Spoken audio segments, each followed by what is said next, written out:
Oh, thank you very much. This was just a little quick stop that we made yesterday. Let's go to North Carolina. We want to go to North Carolina. And what a crowd. Thank you very much. We appreciate it. There'll never be anything like this. You know, you say, let's go to North Carolina. We get this great crowd. Outside you have people. It's crazy. We're having a great time. And you know, these ladies right here, they've been to, I think, over 200 rallies, but I'm not going to say it. And this time I made it easy because they come from North Carolina. They didn't have to travel. Today they traveled about a half an hour, right? Isn't that nice? Instead of traveling all over the country. They're unbelievable. And you look better than you've ever looked, and I'm not allowed to say that. You know, if you say a woman looks beautiful, which you do, it's the end of your political career. But I don't care. You look beautiful.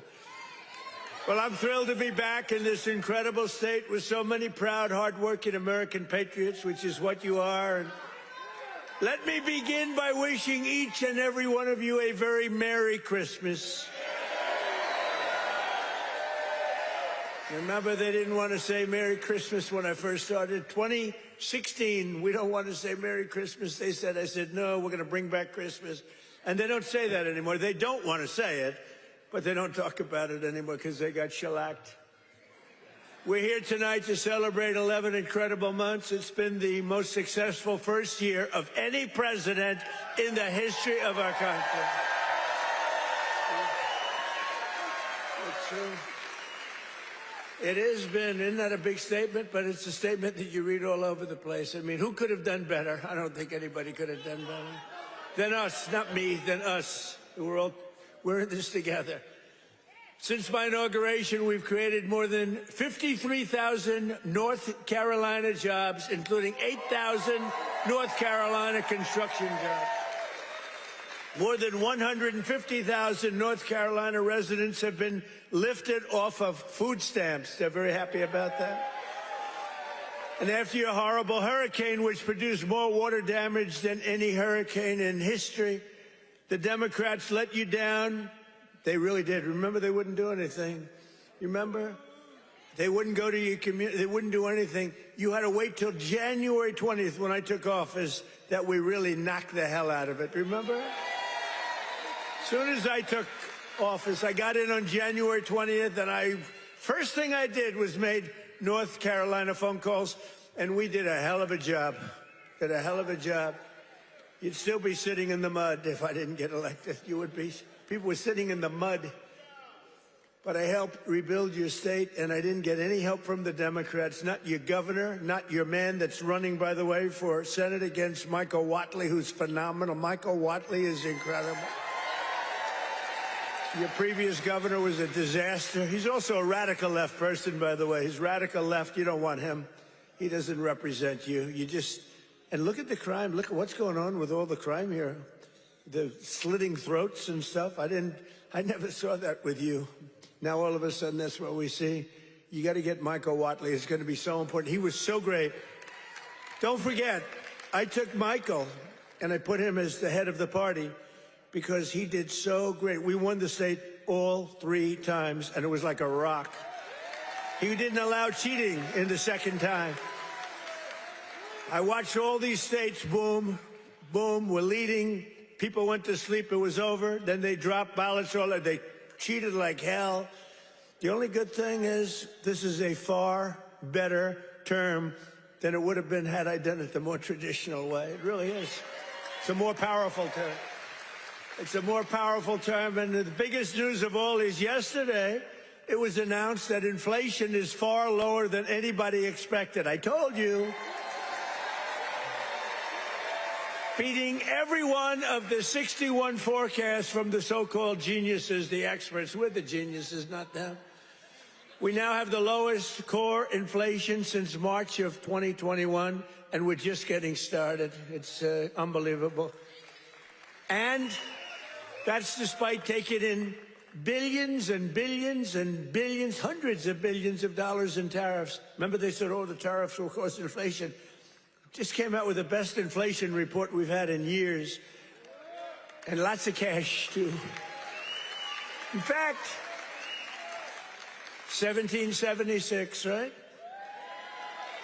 $1,776 goes to our military. You know, it was $1,775, and that was the number. You know, that was just a lump. I said, you know, if we had $1, we got 1776. Somebody said, that's genius. I said, well, I'm smart. I said, for $1, and I'll get these ladies who are loaded with money to pay for it from North Carolina. Their husbands can write a check in 2 seconds, take care of it. Now, think of it, for $1 more. They said, I can't believe we didn't think of that. Only hours ago, I left a meeting at the White House where we cut the cost of prescription drugs by 300, 400, 500, and even 600%. And I'm doing what no politician of either party has ever done before, standing up to the special interests and demanding lower prices for the American people. This is what we're doing. You know, it's called favored nations. And nations all over the world were screwing us. We would have prices that were 10 times higher than the prices they were charging in London and in Paris and all over the world. We had the highest prices for drugs because we had politicians that wouldn't. I did it at the beginning, at the first, but then we had a thing called, you know what happened, COVID? And it was sort of hard to go after France and Italy, say, listen, on top of all your COVID all over the place with everyone dying, we want you to pay a lot of money for drugs. You can't do it. But we did it, and nobody's ever even thought of doing it before. I've negotiated and really did it directly with 17 of the world's largest drug companies, as well as foreign nations that were taking advantage of your country for decades, many decades. For years, Americans have been paying the highest drug prices anywhere in the world by far, 10 times more sometimes, 15 times more, while other countries pay drastically less for the exact same drug made in the exact same plant, in the exact same country. But under my most favored nation, you know what that means? It's a legal term. Drug pricing executive order. I just signed a couple of months ago, and is now being implemented. We have declared that the United States will now pay the same price as the lowest price of any country anywhere in the world.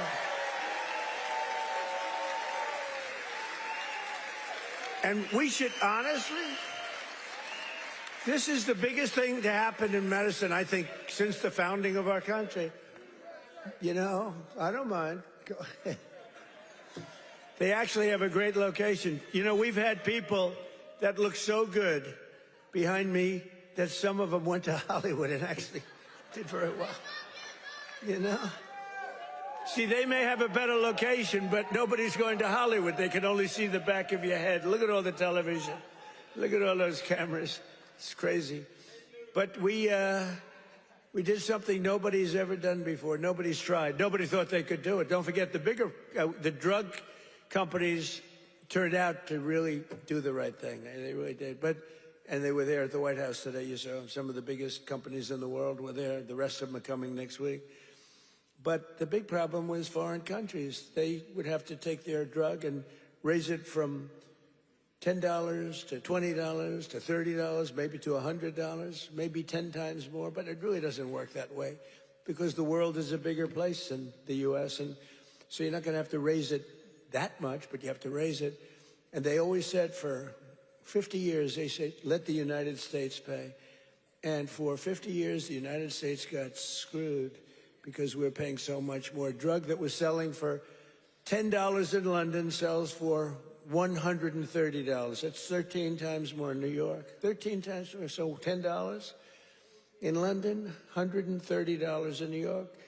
And now that drug will go up for the other country from $10 to only $20 or maybe $30. And it will come down from the United States of America to $20 from $130. Think of that. Think of that. That's the biggest price reduction. When you talk about cutting prices, cutting costs, and cutting prices, you talk about affordability. You know, the Democrats, they're the ones that got us into the mess. They're the ones that caused the high prices. And then they come out and they look at those fake news people back there. They go, this election's about affordability. They go, let's talk about it. No, I'd rather not talk about it, because they can't. They're the ones that caused the highest inflation in the history of our country, which led to the highest prices in the history of our country. I inherited the mess. I got the prices down, and they're going down still further. Look at gasoline. A lot of areas now in our country, $1.99 a gallon. Right? It cost these ladies from these beautiful friends of mine from North Carolina, it cost them like 1/3 to get here than it would have cost under Sleepy Joe Biden. Right? If you drive, this time you can drive. It's the first time you didn't have to take an airplane. But we had 9 blockbuster agreements. We had 9 of them with the big drug companies just today. The rest are coming over the next couple of weeks. But the first dramatic drug discounts will be available to all Americans starting in January at a thing called TrumpRx.gov. TrumpRx.gov. But this is the biggest thing ever to happen on drug prices, pharmaceutical prices. And it will also tremendously it's going to reduce the cost of health care, because health care is probably 50% about drugs, right? Your drugs are coming down at levels that nobody ever thought was possible. This achievement alone should win us the midterms. You know, if we did nothing else, I said today, you know, you're talking about like this massive reduction in drug prices that affects everybody. Older people, younger people, middle-aged people, sick people, well people. It's not just like patients, it's everybody. It can never happen. Nobody would ever have done this. It was very hard to do. I had countries laughing at me. I said, listen, you're going to have to double and triple your drug prices. They said France, as an example, UK, European Union. They said, you must be kidding. They've had low prices for years. The drug companies would go, could you pay more? No, charge the United. They wanted the drug companies, in all fairness, to charge the United States of America. And they made up all sorts of crap. Well, research and development. I said, well, what about research and development? Why aren't they paying also for research? Well, it just never worked that way. They used to use, remember, research and development. That's why we pay more. I say 12 times more. Why? For research and development? It was all a con job. But I'd say to the head of France, as an example, I'm sorry, but you're going to have to double or triple your prices for drugs. No, we will not do that. Oh, yes, you will. I said, yes, you will. 100%. No, we will not do that. Of course we will not. I can't do that. I said, yes, you will. No, I won't. Yes, you will. And he said, why do you have such certainty? I said, because if you don't do it, I'm going to charge you a 25% tariff on everything you sell into America.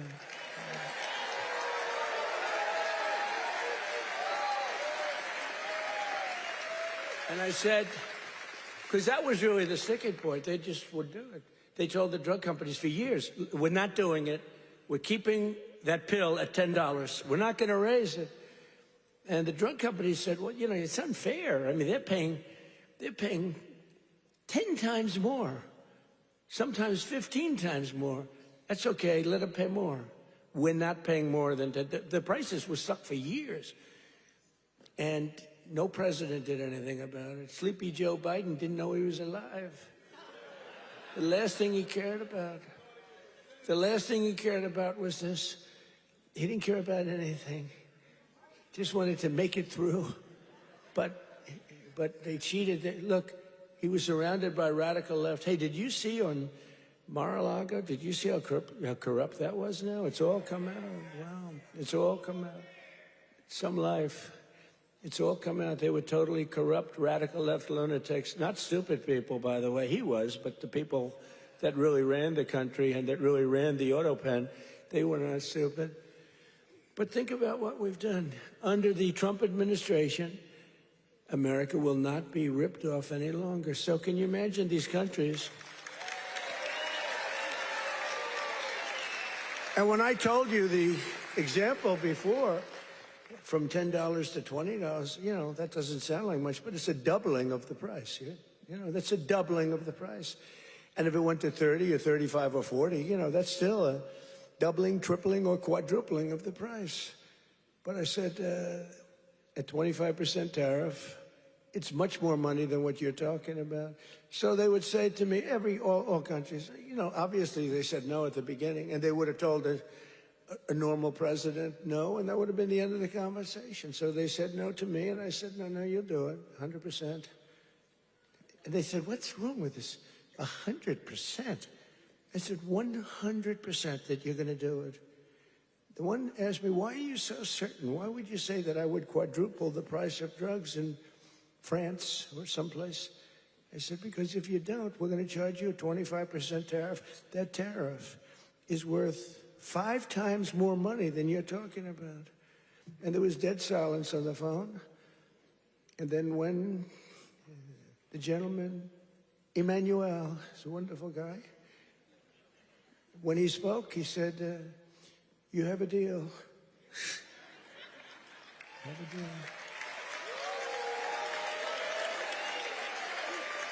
He's a nice guy, too. But you can't blame him, you know. This has been 40, 50 years. You can't blame him. But it was the same conversation with everybody. No, we can't do that. No, I cannot double the price of my drugs. I said, no, maybe triple or quadruple. But it's still much lower than we were paying. You know, we were paying a number that was crazy, 13, 14 times more. As president, I'm also taking on the gigantic health insurance companies that have gotten rich on billions of dollars of government subsidies. And I want the money to go directly to the people. I want the money to be paid directly to the people so that they can buy their own health insurance, which will give far better benefits at much lower cost. By the way, what I told you about buying the drugs at this massive dollar discount, it's like from where it is, that's going to have a huge impact on the cost of health care. The current Unaffordable Care Act, commonly known as Barack Hussein Obamacare, was created to make insurance companies rich. It was bad health care at much too high a cost. And you see now that the steep increase in premiums that's being demanded by the Democrats, it was never any good, Obamacare. It was done for the benefit of insurance companies, which totally control the Democrats. That's why you could have a strike on January 30th. You could have another shutdown because the Democrats are totally in the hands of, they're totally controlled by the insurance companies, big wealthy companies. Again, I want the money to go directly to the people so you could buy your own health care, and you'll get much better health care at a much lower price.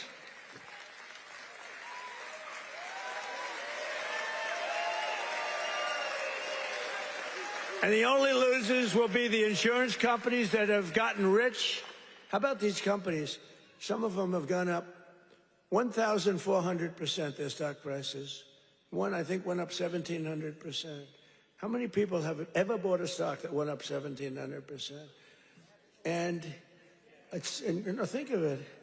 They've taken in billions and billions of dollars, and the Democrat Party is also just, you know, it's, look, I don't know what they're going to do, because I don't know how anybody beats us when we say that we want the money to go to the people so you can buy your own health care. How could it ever be better than that? I wanted to do that at the beginning in 2016. But the politicians told me, sir, I was a little bit inexperienced. I've never done this before. Now I'm quite experienced. I've seen things that nobody would have thought possible.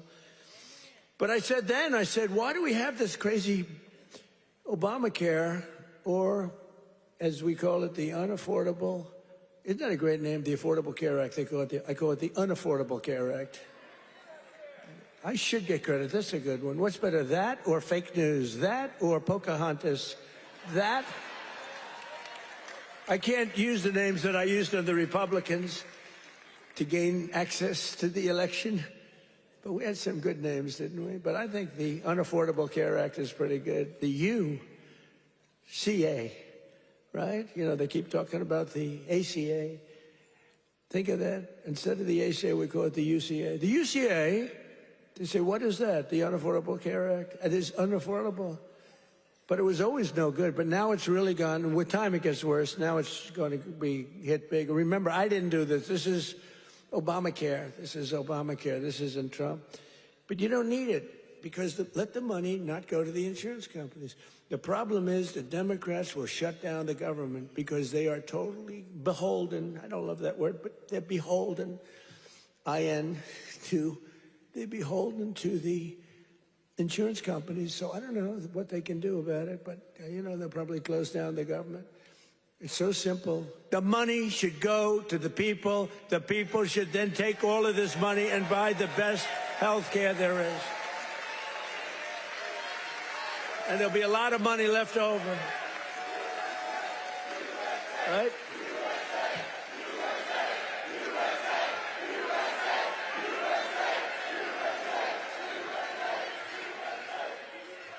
But they'll not be happy. But that's okay with me because you, the hardworking citizens, and finally you're going to have great health care at the right price, so you're going to have it. Although today I did suggest one thing, because when I was watching these big drug companies get up and talk about things, they were giving free medicine, and I mean, they couldn't have been nicer, they couldn't have been better, and they were, giving us a hard time a while ago, but it worked out good. I said, you know what I'm going to do? I'm going to call these insurance companies fat cats. They are fat cats. I'm going to call the insurance companies, and I'm going to set up a meeting with them, all of them, and maybe I'll have the same luck that we had with the health companies, with the pharmaceuticals and the drug companies that we had. So rather than just saying we're not going to deal, maybe they'll give us a deal, like cut the price by 50%, and maybe then it starts to make sense. So I'm going to meet with them. Who knows? Who knows? And I'll either meet in Florida. I'm going to Florida. I'll either meet in Florida because I work all the time. So I'll either meet in Florida or I'll meet in Washington the first week right after we all come back to going to our wonderful jobs. And I'll sit down with, it's like 12, 13 people. It's basically these big monster companies. 13, 14 if I want to be generous. Get 14 people in a room and let's see what happens. Maybe they'll surprise us, but maybe we'll ask them for a 50% cut. And maybe they'll give it. You never know. You saw what happened with the drug companies. They're giving free drugs. They've been unbelievable. But they do love our country. And I probably think the insurance company guys love our country. They just felt they were dealing with stupid people, so you can't really blame them. Over the past 11 months, we have brought more positive change to Washington than any administration in the history of our country. That's true. And there's never been anything like it. When I took office last January, I inherited a mess, and very simply, I am fixing it. Joe Biden gave us the worst inflation in the history of our country. A lot of people say, the fake news says, it's not the worst in history. It's the worst in 48 years. Oh, okay, sorry. No, they do. They say 48 years is okay. But when I say history, they go crazy. That's when I let them win. I say, I'm sorry, apologize. I like that hat, 47.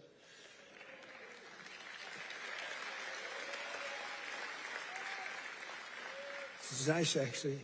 Beautiful. Nice thread, gold thread. I watched that myself. I went gold thread, not mustard colored, No, they give you, a lot of times they sell you mustard color. It costs them a lot less. We don't accept those hats. When you have a mustard colored thread, don't accept it. But it caused the prices to be higher than ever before, making it really life unaffordable for millions and millions of Americans. Our border was open, and our country was being invaded by an army of 25 million people. Many came from prisons and jails, mental institutions, and insane asylums. You know the difference between a prison and a jail? A prison's more severe, right? You know the difference between a mental institution and an insane asylum? An insane asylum is more severe. They came from both. They were drug dealers, gang members, and over 13,000 murderers, more than 50% of whom killed more than one person. Think of that. They killed more than one. A lot of them said, oh, I didn't mean, but, when you kill more than one, get them the hell out of our country. How about How about that incident with that horrible monster that killed the young, beautiful girl from Ukraine, an animal? And to think we'll have him in trials for years, and you'll get some nice liberal lawyer, and they'll say, oh, well, he had a bad day. Yeah, he had a bad day. He slit her throat. We had men playing in women's sports, transgender for everybody, crime at record levels, the worst trade deals ever made. And our country was laughed at from all over the world, but they're not laughing anymore. 1 year ago, our country was dead. Now we are the hottest country anywhere in the world because we finally have a president who puts America first.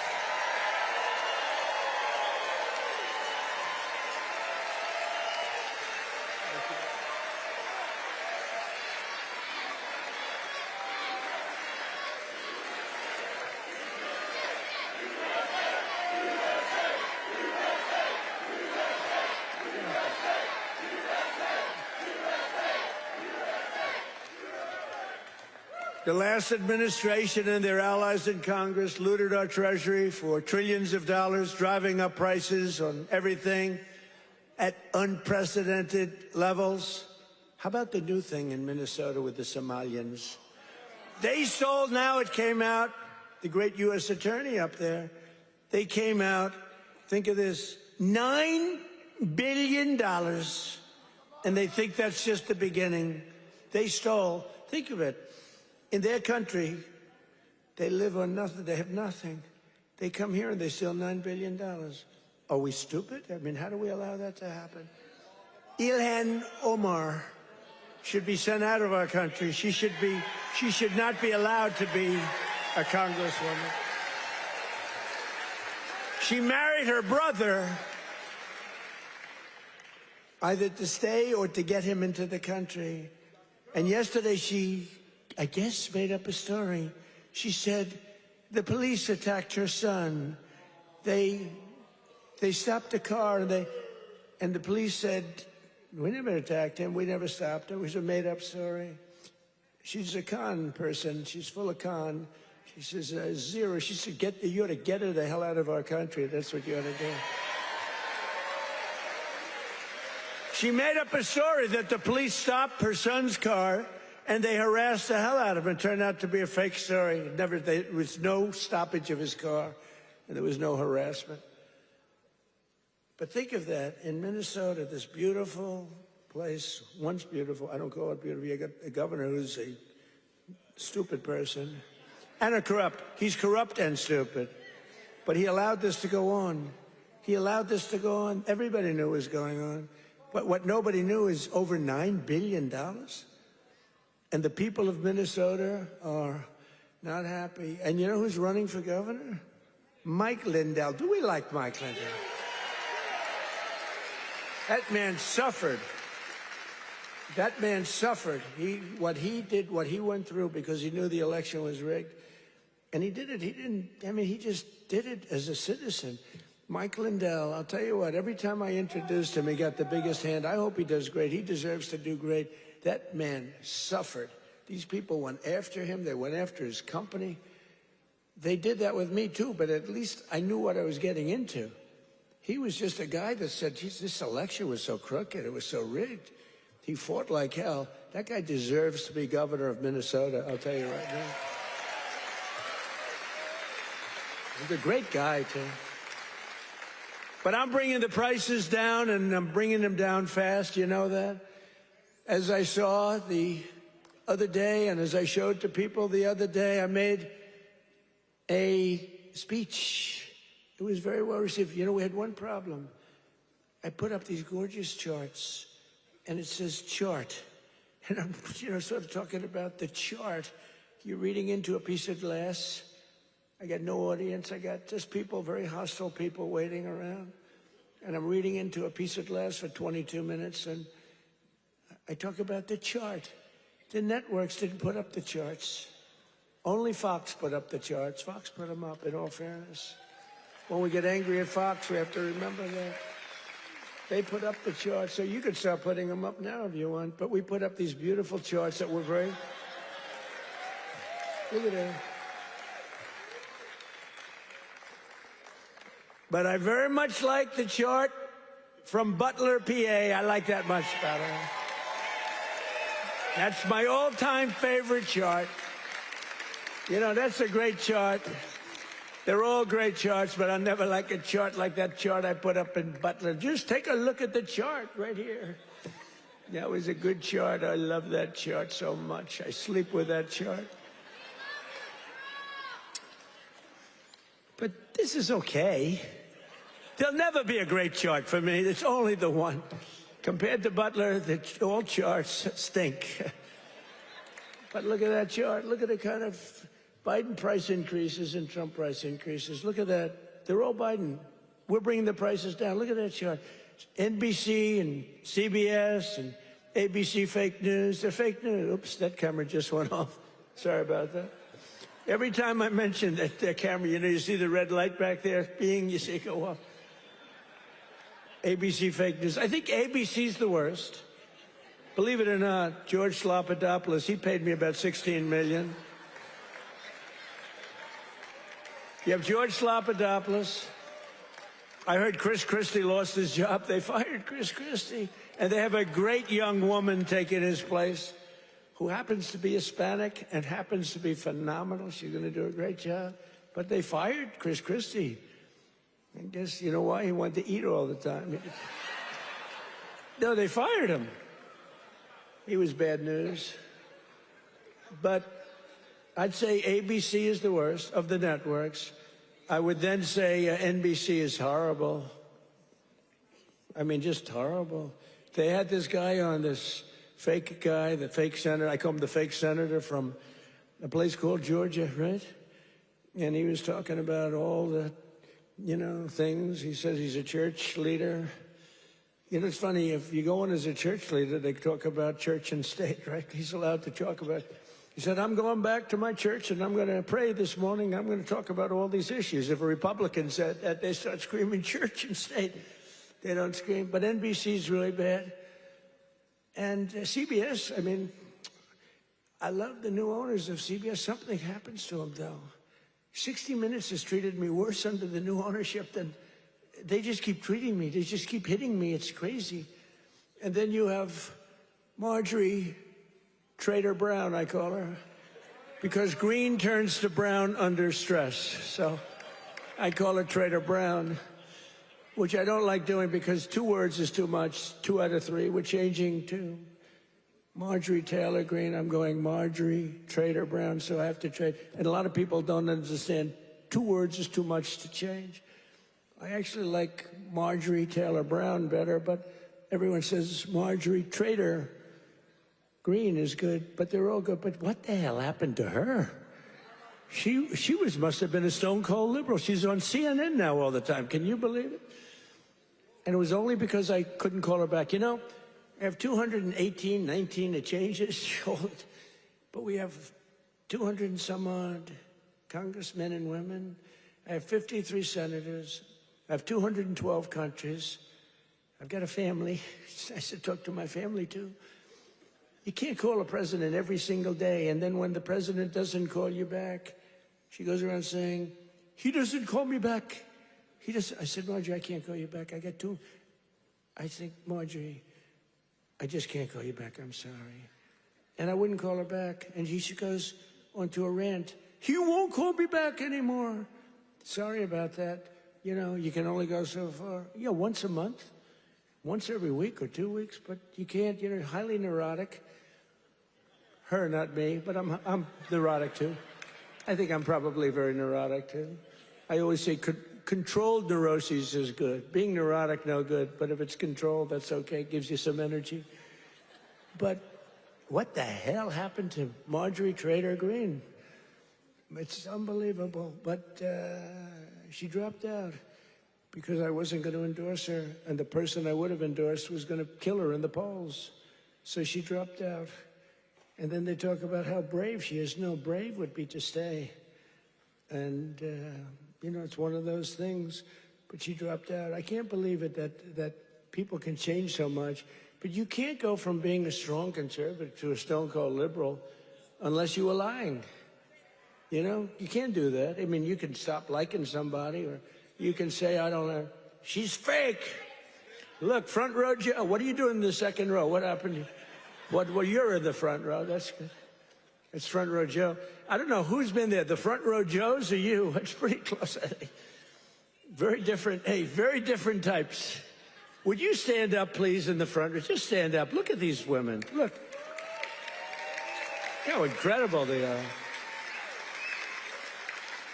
Right? Even front row Joes will admit they're very great, right? Look how beautiful they are. People like you built our country. You built our country. And that's why we love you. You built our country. The people in this room built our country. Under Sleepy Joe Biden, car prices, gasoline prices, hotel rates, airfare, and more went up 30 to 75%. Now they're all coming down. We're all coming down. Take a look at that. Isn't that beautiful to look? The same is true with groceries. The price of a Thanksgiving turkey was down by 33% compared to Sleepy Joe's high-priced era. Don't forget, when you have the highest inflation in history and or 48 years, do we think and look, in terms of a speech, I think 48 years is the equivalent of history. Do we agree? Can we say? Because they had a piece on me today in one of these fake newspapers, which are all dying. They're all going bankrupt, thank God. But they're the worst. That I misrepresented by saying history.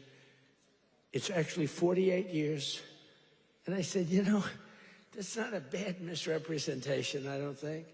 The price of eggs is down 82% since March.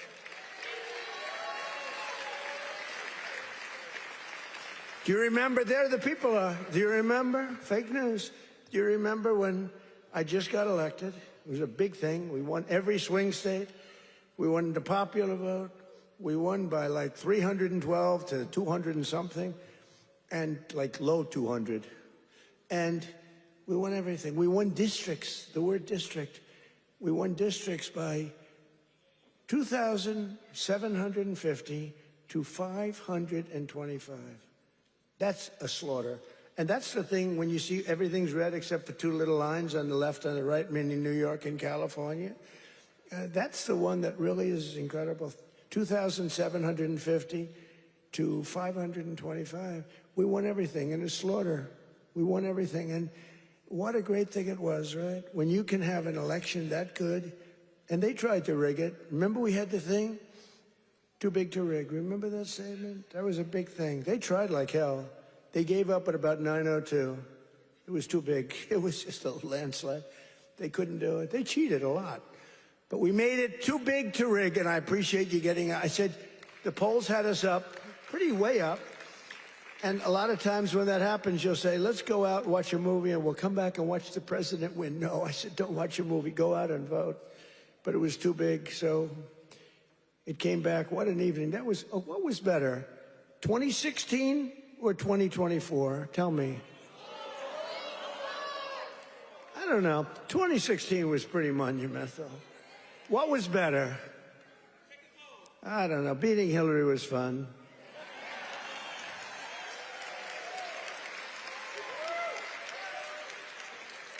Well, Hillary has a much higher IQ than Kamala. I would say... I think Hillary has probably 50 or 60 points higher. Now, Hillary was smart. She was nasty. Whew, I wouldn't want to go home to her. She was nasty. Remember? She was a nasty person. I was going to use the B word. I said, my wife would not be happy. My wife always says, please, please don't use foul language. You know who else does? Franklin Graham. He says, President. He says, I love your speaking ability, President. You're a great speaker. Although nobody says it. You know, I get these big crowds, but did you ever see the press do a story that I'm a great speaker? They say, oh, he looked tired. Oh, he's this. Oh, he's that. Yeah, I mean, it's crazy. I get crowds, the biggest crowds in history of anything, not only of anything. They never say, he gave a great speech tonight. in front of 45,000 people. Look at the crowds that we get, are the biggest crowds ever. Before the election, we're getting 80, we had 117,000 people show up in New Jersey. It was a great speech. You know what they said? He looked tired. I looked tired. You can't be tired in front of 117,000 people. It's not possible. You got a lot of adrenaline. The adrenaline is pumping, right? But that's why they're fake news. That's why nobody listens to them anymore. But remember that we slashed the yearly cost of new mortgages by $3,000. Look at the mortgage chart. We slashed them. Look at that. Look at that. Oh, boy. Look at how much you made with me and lost with that sleepy guy.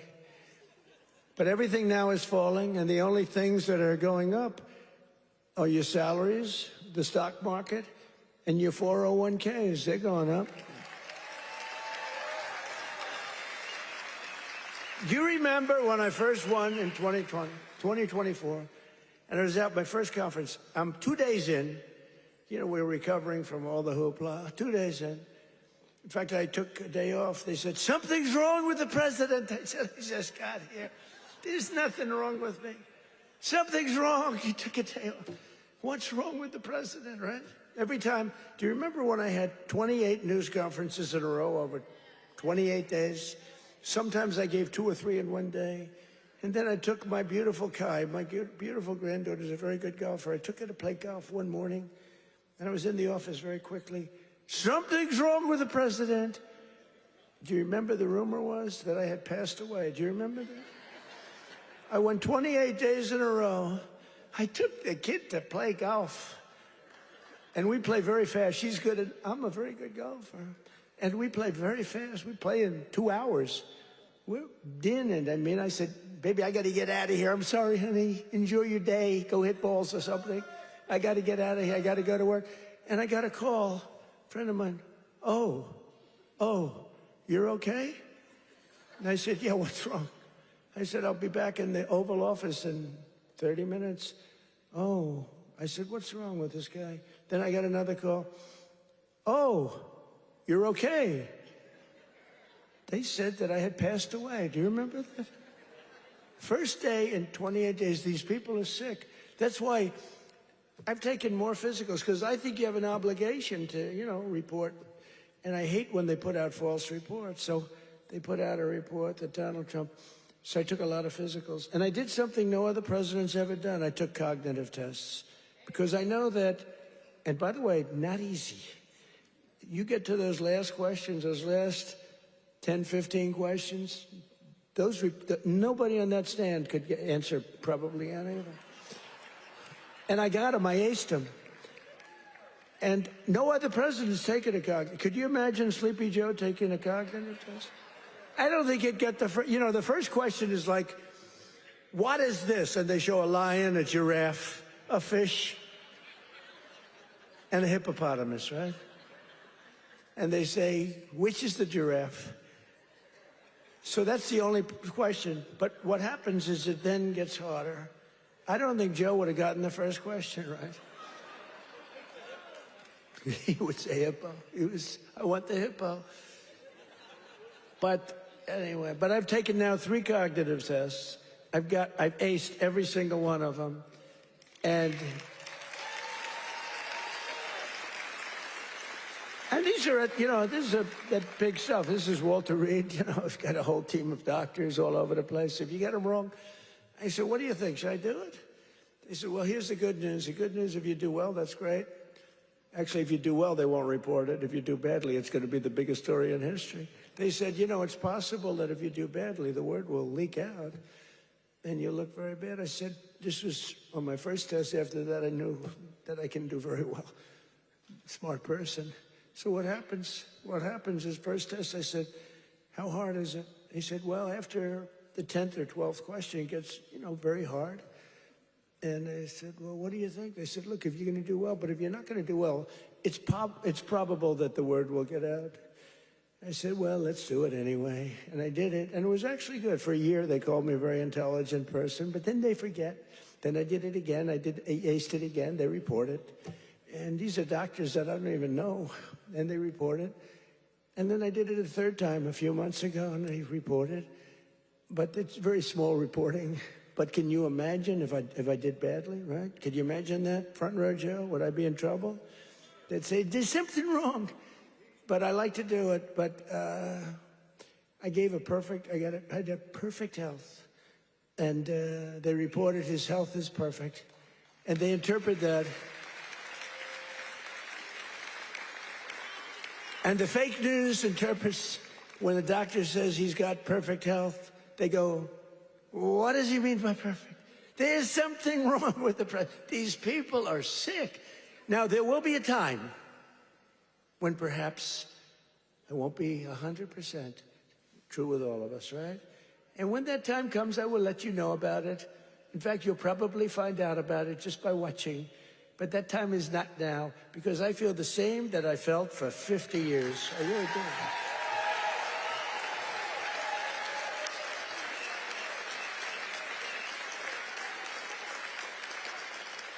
But we have I think we have an obligation to, at least report your health. But I will tell you, to me, because of what happened for 4 years, I really think having a cognitive test for presidents to take a cognitive test is very important. I think it's very important. I'm hearing that they say it's, not with Biden. They said it was not constitutional. That was the least of his problems. But I think it's very important that a president or people running for president and vice president take a cognitive test. I mean, I think it's a very important thing. I don't know. They say you shouldn't do that. It's unjust. It's not constitutional. They say all these things, but I do. I really believe that. Under Trump, wages are rising much faster than inflation for the first time in many years. Think of that. Wages are rising faster than inflation. That's what it's all about, right? And we're delivering lower prices and bigger paychecks.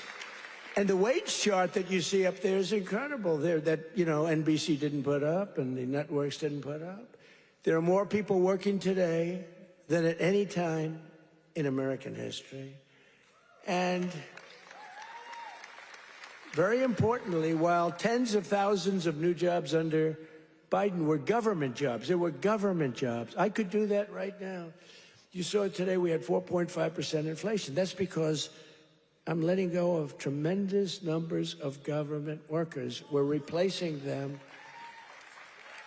In fact, we've reduced the federal workforce by 270,000 jobs. That's not to be mean. That's to get them off. And they are getting jobs in the private sector, and we're helping them to get jobs. But if you have all government jobs, we're going to be, a country that we don't want to mention names because we don't want to insult, but we're going to be a country that cannot be great. 100% just came out. 100% of all jobs created since I took office have been in the private sector. The only way to make our country great. Think of that. Think of that. 100% of the jobs created are in the private sector. Now, if I want to make some good numbers, I'll add 300,000 jobs. I can do it with one phone call. Each agency hire 25,000 people today. They hire them immediately. They pour in, and the 4.5% would be down to 2.5% in a matter of moments. I could get it down to zero. Hire a couple of million workers, please. Oh, the country's booming. We're down at zero. But that's the destruction of a country. That's what Biden used to do. They used to hire 10 people for one job. They'd have 10 people, would look at a job and would say one person can do the job, but let's give it a break. Let's do two instead of, and they'd have 9 people for one job. And that's really tantamount to a failed country. In 4 years, the last administration secured less than $1 trillion in new investments in our country. Think of that. 4 years, less than one. 4 years, the whole term, less than $1 trillion. In 10 months, I have secured a record-breaking $18 trillion more. They gave us doom and gloom, and I'm building the Trump economic boom. It's a boom. It's a boom. These factories, auto plants, AI plants, We've never had anything like it. I ended the radical left's war on American energy, terminated the Green New scam, and signed an order to drill, baby, drill. We're drilling. You see where gasoline's coming down? Gasoline is now substantially lower than $2.50 a gallon, and many, many places now are under $2 a gallon for gasoline. And within the next 12 months, we will have opened 1,600 new electrical generating plants. That's a record all time. Because, you know, we need tremendous amounts of electricity for AI and for all these plants. Electricity prices will fall very dramatically when these plants are open. To protect North Carolina workers, we imposed 25% tariffs on foreign automobiles, 50% tariffs on foreign steel, and I approved 25%, 30%, and 50% tariffs to save North Carolina's cherished furniture industry, which has been decimated by China. You know, I used to come here a lot for one reason. I'd build hotels, and I'd build different buildings, and I'd come here to your furniture area. I used to love it. Those people were so talented. I'd buy so much furniture, and that was before politics. I did great. I was very good at real estate, I would tell you. But I used to come to North Carolina to buy furniture for lobbies or furniture for hotels, and I was here a lot. I mean, you've been decimated, but it's coming back now because I put tariffs on, big tariffs, actually. But I remember I'd say to a guy, I like that chair. You don't realize what I did. I would look at a chair. The arm of a chair was very important to me. I said, I like that chair, but this arm has to be a different shape. And you got to chisel that. I'm a very aesthetic person, believe me. Except with women. I don't care what a woman looks like. I used to say beautiful. Now I don't care. Since politics, I never mention looks anymore. The most beautiful woman can walk right across. I don't even look at her anymore. Because in politics, that's the sign of death. We don't look. But I do look at the arm of a chair. And I'd say to your artists, they were artists. They were artisans, you know. I'd say, no, can you give a different curve? Can you do a little more carving at the end? They would, right in front of me, bing, bing, bing, bing, bing, bing. They were like geniuses. You lost the business. It went to China and other places, but mostly to China. Because they never put tariffs on, just like they didn't put them on chips, just like they didn't put them on cars. You lost 58% of your car industry. By the way, it's all coming back. Some of it's coming back here. It's all coming back. Because to bring a car into our country is costing 25 to 50% tariffs now, and they can't do it. They can't compete. Tariff is, and I won't say it because it gets me in trouble, my favorite word. My fifth favorite word. Do you remember when I said the word tariff is my favorite word in the dictionary? Remember that? And then the fake news got me. What about religion? What about God? What about your family? What about your wife? What about your children? I said, they got me in this one. So now tariff is my fifth favorite word. And now I'm okay. It's my fifth. 5. Now I'm okay. But starting in the new year, the people of North Carolina will also see the dramatic results of the largest tax cuts in American history, including no tax on tips, no tax on overtime, and no tax on Social Security for our great seniors. No tax for our seniors. Tell me what? Let's do a poll. Because, you know, these pollsters charge you $1 million to ask a question, then they just write down an answer. They don't do polls. It's a total con job, some of these polls. One thing I don't like about Fox is their pollster. Total fake. Their pollster's the worst. They've been saying they're going to get rid of them for 10 years. The fake pollster, then you have the election, you win by numbers that are like through the roof. But Fox has been treating me good. They have great people there. Sean Hannity is great. Jesse is great. Laura is great. Greg is great. They're all great. We have great people. The morning is excellent. Who? What? Which corruption? Where?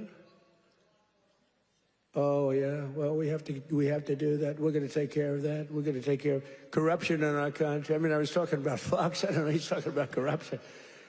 No, it's okay because he's on our side, but he's just a little ahead of me. He's talking about corruption. I'm talking about Fox, how good the anchors are, right? But they are really great. They are very good. But the pollster's no good. You know, he's no good. The pollster's terrible. But we still get good numbers. But the numbers are actually much better than that.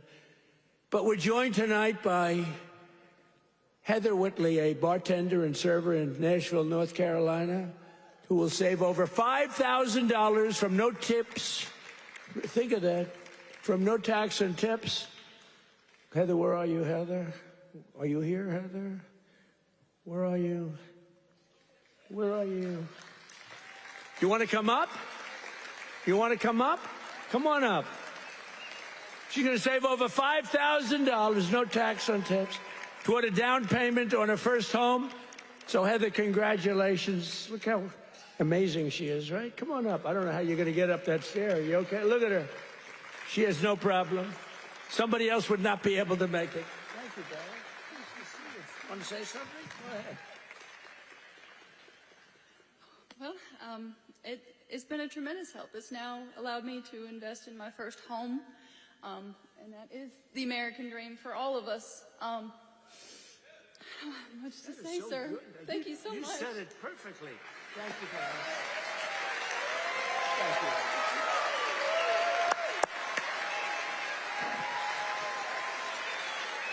Heather, you don't realize you said that so perfectly, because that's what it is. You're going to get a home, and you're going to be happy as can be, and you are a great person. Thank you very much. You couldn't have been better. Thank you, darling. Also with us is Austin Harding, a police officer, highly respected, a loving father from Monroe. Austin and his wife are raising a son with autism. A beautiful son, beautiful, beautiful person, and are passionate supporters of MAHA, and they love Robert F. Kennedy Jr., so do I. And with no, thank you, Austin, and with no tax on overtime, Austin will have thousands of dollars, many thousands of dollars more to help care for his wonderful son. Last but not least, we have Carolyn and Charles Thurston, who run a successful small business providing care to senior citizens. That's great. Not only did we make their small business tax deduction permanent, helping them to expand, but under no tax on overtime, their employees will have much higher take-home pay, and that makes their job a lot easier. So, Carolyn and Charles, please stand wherever you may be. Oh, that's great. Thank you. So it's going good? Going good? Good-looking couple. Thank you very much. Another key part of our tax cuts is known as Trump accounts. You hear about that? You put money in, and they are knocking them dead. It's great. It's Michael Dell Computer. He put up $6.25 billion. How do you like that? He started with no money, and now he puts $6 billion plus into the first accounts. I mean, think of that. $6 billion. It's, to be exact, $6.25 billion. Even the second part is a lot. And we've had a lot of great Wall Street titans and a lot of great real estate titans. They're all putting money in Trump accounts. It's for kids. They get a certain age and they're going to have money. It's going to double and triple. Hopefully, it'll do well. Under this new program, the federal government will be creating an investment savings account for every single newborn American child with $1,000 to be invested and grow over the course of their life. So they'll reach 21 years and, you know, it could be very good. They will consider themselves rich. I mean, it's a lot of money, actually. Friends, family, employers, and loved ones will be able to add thousands more each year, like a trust fund for every American child. It's something that people have wanted to do, but honestly, I give Mr. and Mrs. Michael Dell, go out and buy a computer from Dell, because I'll tell you what, they love the country. Great people. Every single Democrat in Congress voted against these incredible benefits. Every single Democrat said no. including a guy named Don Davis right here from this district. He voted against it. That's why you got to vote against him.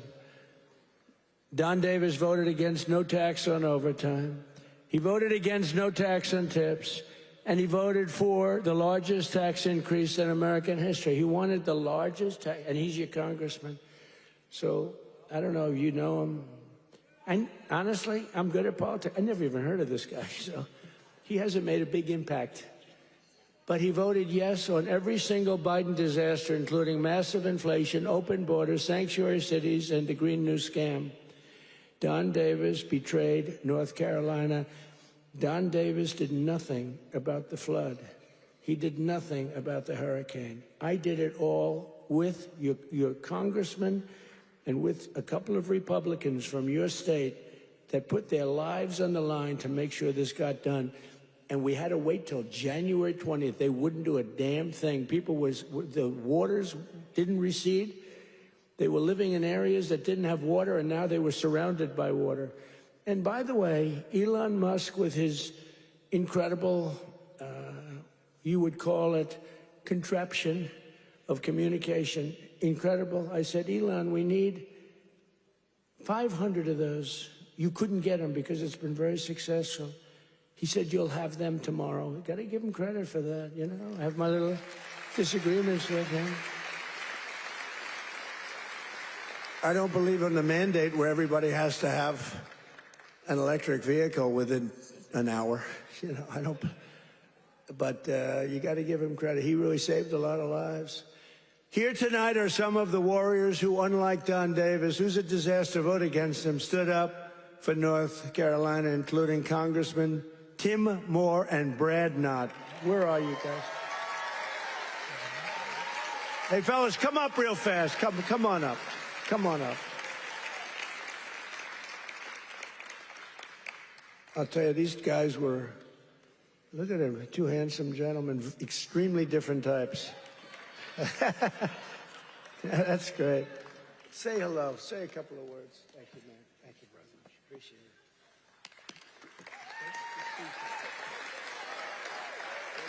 it. Well, everybody, I was with the president when he had his first trip once he took the oath. And where did he come? North Carolina. As we gear up for the midterm cycle, where's the first state that President Trump has come? North Carolina.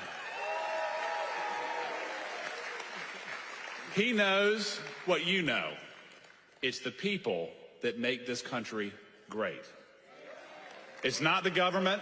It's not regulations. It's people just like you. And let me just tell you this. The fight is long. It's hard. I'm new to this, and I have been amazed at how hard the president is fighting for you.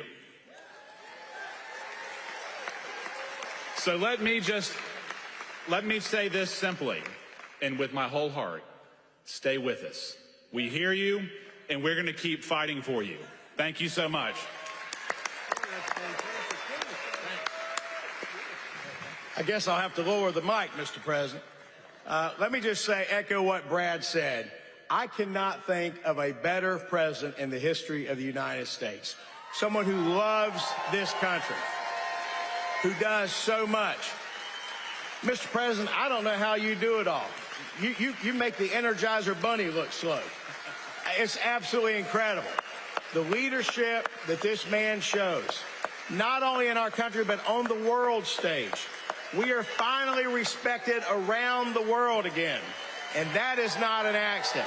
Mr. President, North Carolina loves you. The United States loves you. Thank you for what you're doing.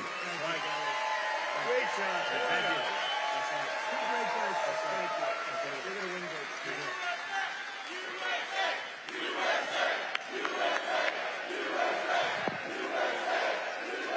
Great job. That's a great job. Boy, oh boy. Well, they're going to win good, but you got to beat that other guy. Thanks also. I want to thank somebody very special. She's the Secretary of Labor, Lori Chavez DeRemer. Where's Lori? Larry, thank you. What a job. What a job you've done. Our friend did me a big favor when he recommended you. I was recommended by a great guy, a great friend of mine, and a big fan of Lori, and he said, I have somebody that would be great, and that was an understatement. You've been unbelievable. Thank you very much, Lori. Appreciate it. And another one has been incredible, got a lot of energy. Director of Federal Housing Finance Agency. He's done a phenomenal job. Mr. Bill Pulte. Bill, thank you very much. Thank you, Bill. Also, State Senator Phil Berger. Phil, thank you. Great. And we have a lot of political people here. I would like to introduce them all. Will be here, but one we have to introduce, fellas, is Michael Whatley. And he was the head of the Republican Party.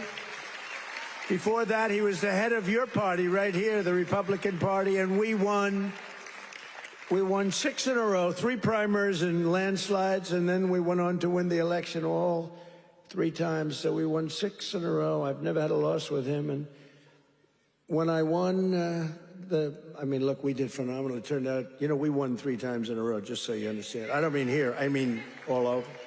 We won 3 in a row. They might have done us a favor, but we won 3 in a row. But when we got screwed in the second election, it didn't happen over here. He had 601 lawyers he hired. They had lawyers at every single ballot box. And other people were cheating in other states that we won by a lot, and they were cheating. You could see it go, here we are, wah, wah. And you remember they have ballots all of a sudden. We just found 75,000 ballots, a total rigged deal. And by the way, you have not heard the last of that, I can tell you. But in this state, that didn't happen because you had a guy named Michael Whatley, and he had every box secured. He had, I think, 2 or 3 lawyers at every station, but he had over 600 lawyers, I think 600. And I said, how many lawyers did you have? 601. I said, that's like genius. He was ahead of it. And you'd watch, people went to bed that night. Everyone said the election's over, Trump won. And then all of a sudden they woke up in the morning, and 3 o'clock in the morning, they found hundreds of thousands of votes in some of these states. It was a rigged election, but not here because of him. And I said, I don't know if I'm doing this again, but if I'm doing this again, I want Michael Whatley. I said, the guy from North Carolina, I want him to head the Republican National Committee, the RNC. And he did it beautifully. Come on up, Michael, come up. He did it so well, and we had the big election when he worked with Laura. Now, how good is Laura? Laura Trump, who was born here, loves this state so much. She could have done very well. By the way, I think Ted Budd is doing a very good job, too, I have to tell you. And I will say this, Tom Tillis fought with me for the Lumbee tribe, the Lumbee. I love the Lumbee. And he's really been very good. We had a little dispute, but these are, it's fine. He's been really good. Tom has been very, very good, and I appreciate it very much. And he's been very strong on the Lumbee tribe, and I think they're going to get out and they're going to vote. The Lumbees, you have some here. You have some of the leaders here. If you could, you want to stand up if you're there? It's really great. Thank you very much. We appreciate it. Let them know we appreciate it. We got to get every one of those 60,000 votes or whatever. We got to get them for this guy. But the Lumbees have been great. I've been with them from the beginning. We got them across the finish line. But I want to ask Michael to say a few words. He's just been an unbelievable warrior. And I said, if I do this again, I'm going to get that guy in North Carolina who wouldn't let that phony, they tried here too. They couldn't get away with it. They tried. He stopped it. He's a tough, strong guy. He's also a wonderful human being, he's just a great person.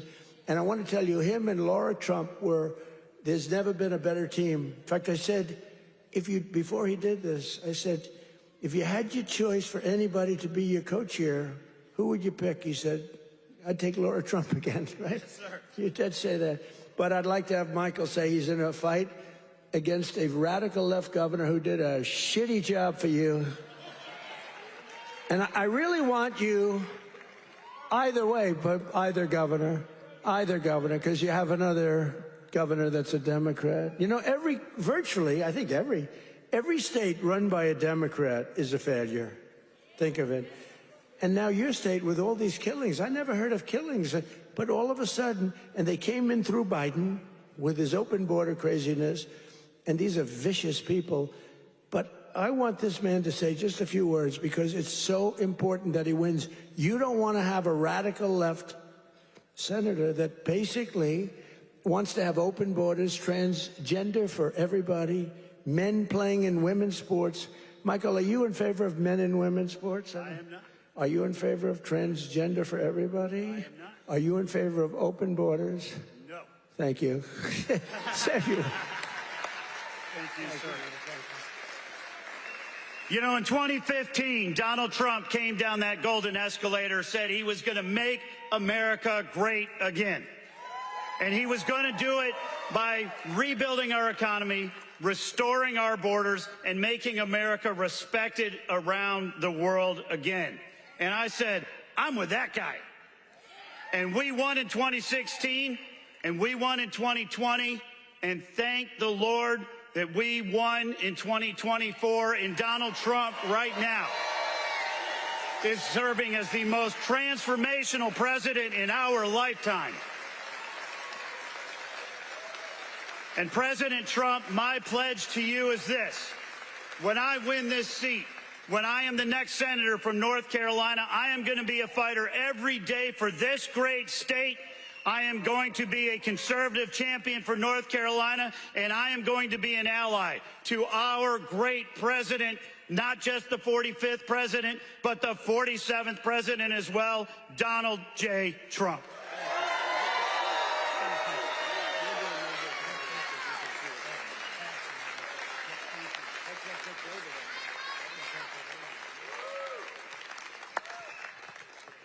What a great guy he is. So get out and work for him. I hope you can get your group of about 70 women to go out and do it. We can get all the front rows, and we got to win. He's a good man. And he represents your values, that I can tell you. But I also want to express my condolences to the people of this state and to the loved ones of NASCAR legend Greg Biffle, who perished yesterday in a tragic plane crash with his family in Statesville. I met him twice. He was just a great young man. And what a tragedy that is with his whole family. So I just want to pay our condolences, our love. Please.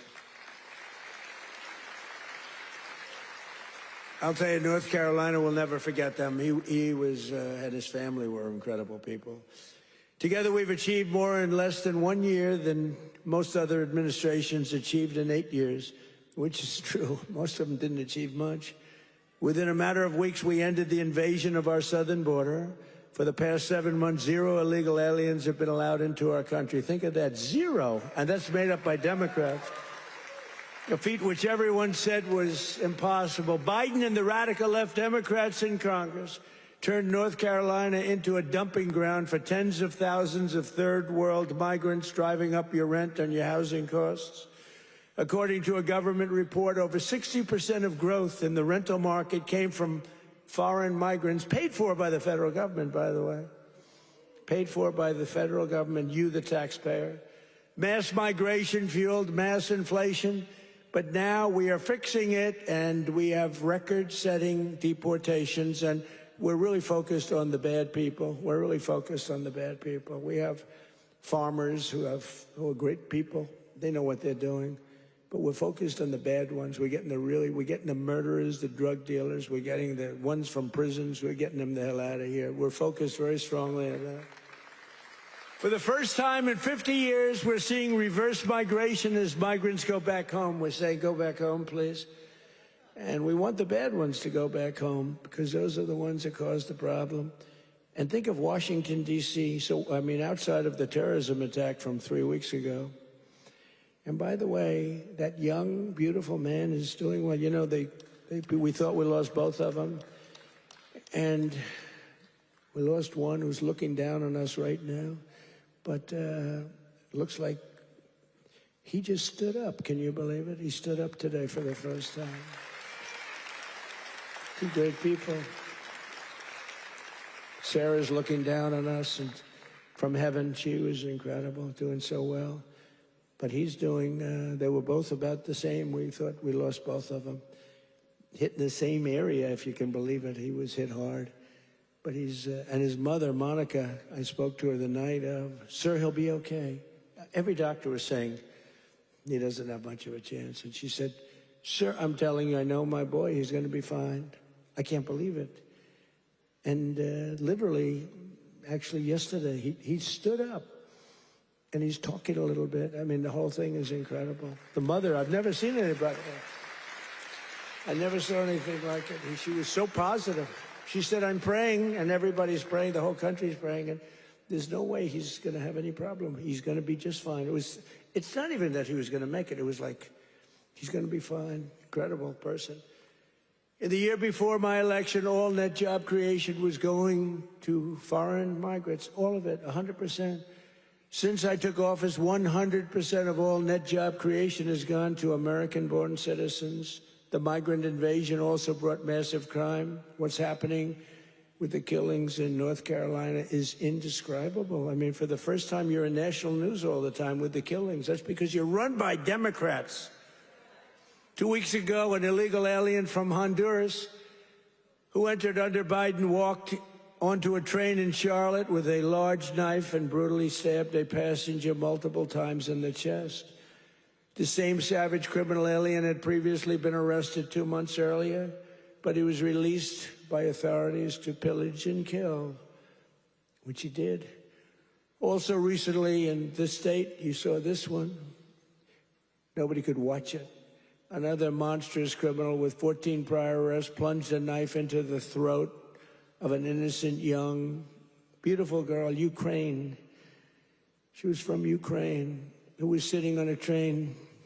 You could see she was scared to be there. You could see that, right? Everybody knows what I'm talking about. She walked onto the train. She was afraid to be there. What happened to North Carolina? You didn't have that condition. And then she was attacked from behind violently by this savage. No one can ever forget that look of shock and terror on the young woman's face. It happened so fast as her murderer walked down the train car, dripping with blood all over. Passengers are looking at him. They're saying, what is that? There's blood pouring out from every part of him, from the knife. For years, radical left politicians have been releasing bloodthirsty, violent offenders and criminal aliens back onto your streets under our leadership.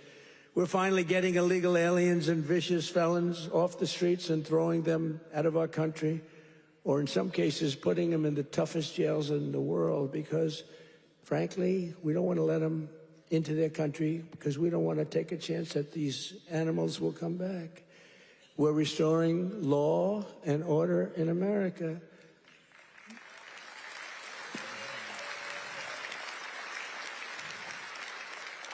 We just made a record investment in our military and gave every service member a warrior dividend of $1,776, 1776. And I'm also pleased to announce that just 2 hours ago, we hit the ISIS thugs in Syria who were trying to regroup after their decimation by the Trump administration 5 years ago. We hit them hard. I ordered a massive strike on the terrorists that killed our 3 great patriots last week. 2 soldiers, 1 interpreter, all great people. And it was very successful. It was precision. We hit every site flawlessly, and we are restoring peace through strength. We're all over the world. I settled 8 wars in 10 months, destroyed the Iran nuclear threat, ended the war in Gaza, and got the release of hostages, both living and dead, and created peace in the Middle East. We have peace in the Middle East, first time in 3 years, peace in the Middle East. I cut federal funding for any school that pushes critical race theory or transgender insanity. And we completely banned the chemical and surgical mutilation of children.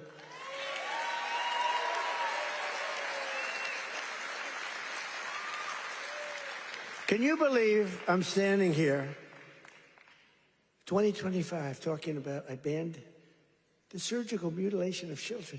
Could you imagine 15 years ago saying that? People would say, this guy's crazy. What the hell is he talking? The surgical mutilation of children. I banned it. And it's a wonderful thing I did. But can you imagine having to even say it? Or can you imagine having to say that we are keeping men out of women's sports? Frankly, that's less important if you want to know the truth, but it's very important. The surgical mutilation I had to ban, and I did, I banned it. But we're also keeping men out of women's sports. Have you seen some of these records? Have you seen the long-distance race? One of these races go all day. They had champion women. They had some very good men, but not the champions. And one man won the race by 5 hours and 14 minutes and 12 seconds. 5 hours, 14 minutes. Think of that. Won the race by 5 hours. What do? Your parents go back home, go to sleep for a few hours, and come back and meet your daughter, and she's supposed to be thrilled? What kind of crap is that? Or the weightlifting records, where people that never lifted a weight before are going into the women who are fighting national championships, almost Olympic championships, and they're lifting 112 pounds more, and they've never done it before? Or the boxers that are getting decimated? You saw the Olympics where they had two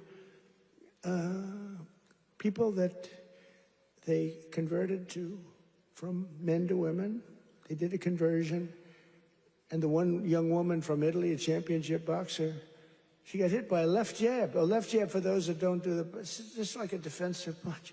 She got hit. She walked to her corner. She said, I've never been hit like that. I quit. Then they said, no, go out.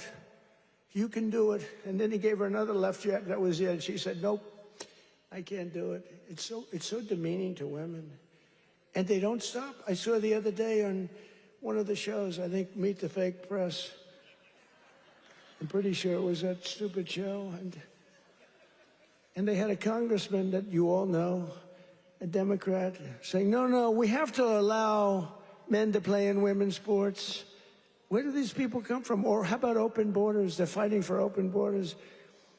If I didn't get elected, our country would be ruined. We would have not had a country. I'm telling you, I'm not bragging about myself. I'm saying we would not have had a country.